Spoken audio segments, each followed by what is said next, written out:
TV နဲ့တူတူ unboxing လုပ်ကြည့်အောင်တကယ်တော့ TV က unboxing လုပ်ပြီးပါပြီ vlog ရိုက်ချင်လို့ဒုတိယချိန်ထပ်ပြီး unboxing လုပ်တာပေါ့နော်ဝယ်ထားတဲ့အိတ်လေးနှလုံးမှာဒါပထမဆုံး Milestone ကအိတ်လေးပါဒါလေးကကြတော့ TV Milestone ကအိတ်တွေကဒီဇိုင်းတွေတော်တော်များတယ်ဆိုတော့လေဘာဝယ်ရမလဲစဉ်းစားရင်းနဲ့ကို့မှာမရှိတဲ့ပုံစံလေးပဲဝယ်လိုက်တာဒီຢာလေးကလေသူကအယောင်လေးရောရှိရဲဒါပေမဲ့ TV ကဒီအယောင်လေးလည်းကို့မှာမရှိရဲ့အတွက်ဝယ်လိုက်တာရိုးရိုးရှင်းရှင်းလေးနဲ့တော်တော်လေးလှတယ်သူ့ရဲ့ကြိုးလေးကဒီလိုမျိုးလေးချိုင်းအောက်ကိုလည်း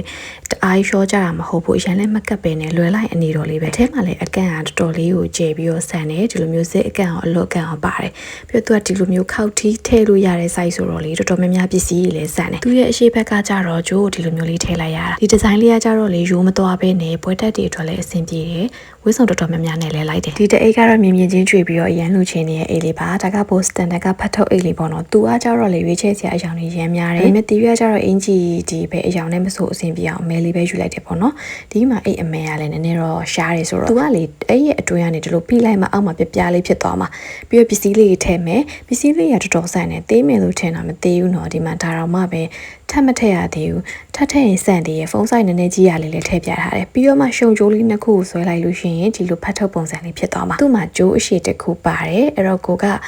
ပပလူငယ်ဆက်ဆန်လေးနဲ့သွားချင်ကြိုးရှိလေးနဲ့လွယ်ဝက်တက်လေးရှင်ဒီလိုမျိုးလက်ကင်ကြိုးအတူလေးနဲ့ချိတ်ပြီးတော့လဲသွားလို့ရတယ်စောင့်ကြည့်ပြီးလို့ကျေးဇူးအများကြီးတင်ပါတယ်တတာ